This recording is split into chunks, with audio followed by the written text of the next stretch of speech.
Sardes. Le déclin de l'Empire. C'est tout à fait ça.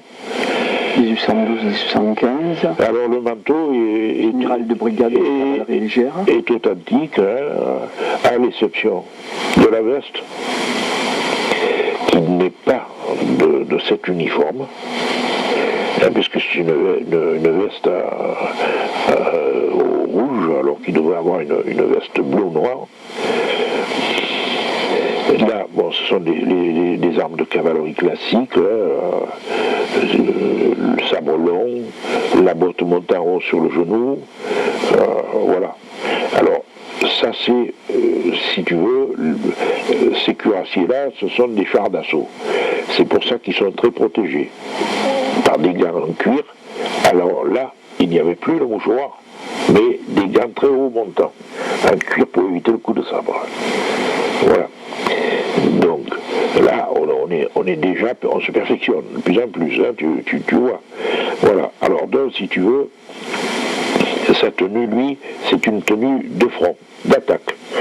Ça, c'est une tenue, si tu veux, de cavalier léger. C'est-à-dire qu'il va attaquer sur les flancs, il va attaquer sur l'arrière, mais il n'attaquera pas de front, parce qu'il n'est pas armé ni équipé pour une attaque de front.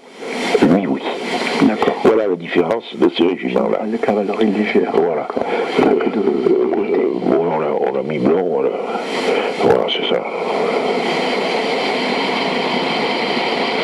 Oui, c'est tout c'est la fin de l'Empire, tout ça. Le chapeau claque. Oui. Là, tu peux en dire deux mots, Robert? C'est un peu rare, un chapeau claque de cette forme. Oui, mais c'est le chapeau claque, il se pliait facilement parce que dans la cavalerie, on ne pouvait pas le porter. Ces chapeaux-là, on ne les portait pas. On les portait que pour d'apparat ou en temps tranquille, de paix, de tranquillité. Le chapeau claque, il permettait de le plier et de le glisser dans la veste. D'accord. Voilà, tout simplement. C'était de ne pas le perdre. C'était uniquement pour ça. Et le sabre à la mamelouk qu'il utilise, c'est pas un sabre à la mamelouk, c'est pas un sabre de mamelouk vraiment, c'est un sabre, si tu veux, de style. Le mamelouk, il est beaucoup plus arrondi. Ouais. Hein, voilà. C'est-à-dire c'est un sabre de hussard. Le sabre de hussard, comme c'est une cavalerie légère, elle ne pique pas de pointe, elle déstocke, elle tranche. Alors donc, il faut une arme qui tranche. Alors parce que lui, il devait toucher sous le bras l'ennemi pour l'immobiliser, pour qu'il en coupant les tendons, évidemment, il ne peut plus utiliser son bras. Le but, toujours, du hussard, comme du cuirassier, c'est de faire le maximum de blessures à son ennemi. Voilà, le maximum de blessures pour qu'il soit handicapé. Parce qu'une armée qui a des morts, il les enterre, ça ne gêne pas. Mais une armée qui a des milliers de blessés, elle doit les aider, elle doit s'en occuper, ça mobilise d'autres centaines d'hommes et ça paralyse l'armée, les soldats. Parce que de voir quelqu'un atrocement blessé, ça atteint le moral des soldats. Et en même temps, ça handicape l'ennemi, parce que le blessé, il faut s'en occuper. Un blessé, il faut au moins une personne pour qu'il s'en occupe, qui le soigne, qui le ramène à l'arrière, donc ça enlève autant de soldats au front. Oui. Et voilà. Le but était là. Le cantinière. C'est Napoléon III, 1852-1870, c'est des cantinières. Ça me rappelle ma grand-tante qui était cantinière. Oui, j'ai une photo, comme ça, de ma grand-tante. Et une vraie photo de daguerreotype. C'est Napoléon III? Oui. Sympathique, Robert. Et je crois qu'elle n'a pas le tonneau. Elle a dû le mettre quelque part, le tonneau. Voilà, alors là, donc, on change d'époque. Alors, bon, ça c'est le garde du corps du roi. Pas le garde du corps du roi. Sans garde. Sans garde. Disons, ce sans garde-là, c'est un peu la fonction des gardes du corps du roi en quelque sorte. L'élite de la garde de l'empereur Napoléon. Napoléon III. Qui étaient choisis par leur taille, par leur habileté, voilà. Donc tu vois que lui, c'est un militaire de front, d'attaque, donc il est cuirassé, il a un sabre très long et pointu, il a des bottes très hautes qui protègent bien, et ainsi de suite, des gros gants qui montent très haut pour les coups de sabre au poignet. Ensuite, le hussard, c'est pareil, son sabre est légèrement très cintré. Voilà. Là, c'est autre chose, puisque là, lui, il porte le briquet d'infanterie et la cantinière. La cantinière, elle avait un rôle très particulier dans l'armée, puisque c'est resté très très longtemps, les cantinières. Et donc, son petit tonneau, par exemple, est évident. En général, il est peint bleu, blanc, rouge de différentes façons.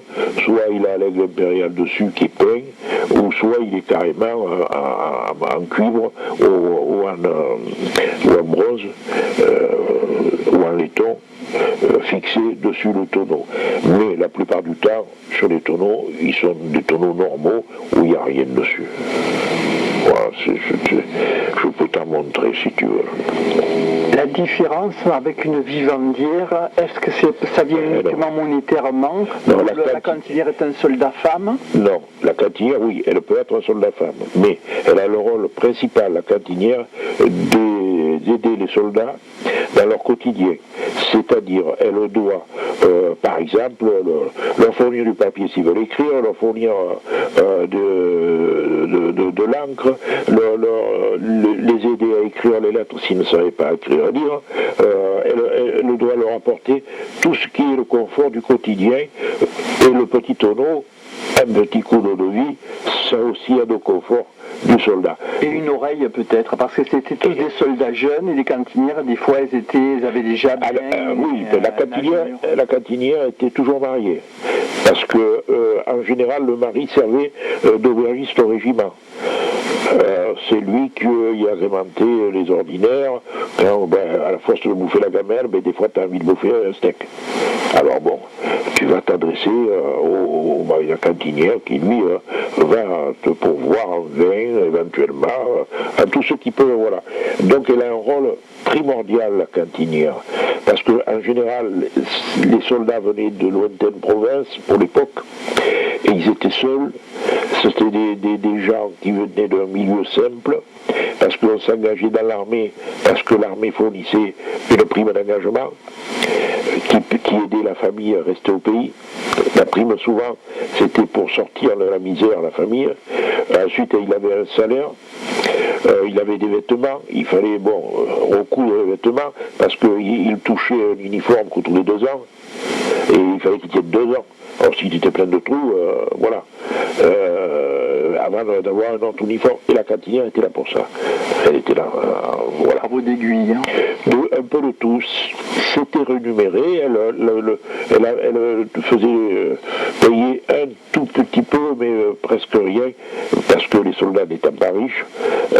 Mais elle s'était rémunérée pour pas qu'on la prenne pour l'imbécile aussi. Voilà. Et la cantinière représentait, elle avait un semblant d'uniforme qui était souvent aux couleurs du régiment qu'elle servait. Et il pouvait y avoir plusieurs cantinières par régiment. Ces pantalons Garance, oui. Ça vient d'où l'origine, Robert? Le pantalon Garance vient d'après mes souvenirs, d'un colonel de l'intendance et qui, lui, avait des parents qui cultivaient la Garance. Et il avait donc, à ce moment-là, prescrit ses pantalons et ses vêtements rouges. Et ce qui a lancé l'essor de la Garance en France. C'est-à-dire qu'on s'est mis à cultiver la Garance, parce que la Garance est une racine qui permet de teindre les vêtements du jaune au rouge vif. Et donc lui, il a lancé ce mode de vêtements. Alors d'une part, ça avait plusieurs fonctions. La première des fonctions, une blessure ne se voyait quasiment pas et ne pouvait pas impressionner les jeunes recrues, voir arriver quelqu'un rempli de sang, parce qu'à l'époque, un coup de sabre, c'était sanglant. Hein. Voilà quoi. Alors donc, c'était un petit peu dans ce but-là, et aussi parce qu'il fallait que l'armée, quand elle défile, que les gens la voient, et qu'elle soit flamboyante, et qui impressionne. Voilà.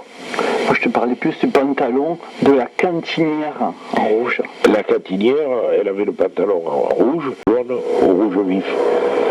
Et donc, lui, il a lancé ce mode de vêtements. Alors, d'une part, ça avait plusieurs fonctions. La première des fonctions, une blessure ne se voyait quasiment pas et ne pouvait pas impressionner les jeunes recrues, voir arriver quelqu'un rempli de sang, parce qu'à l'époque, un coup de sabre, c'était sanglant. Hein.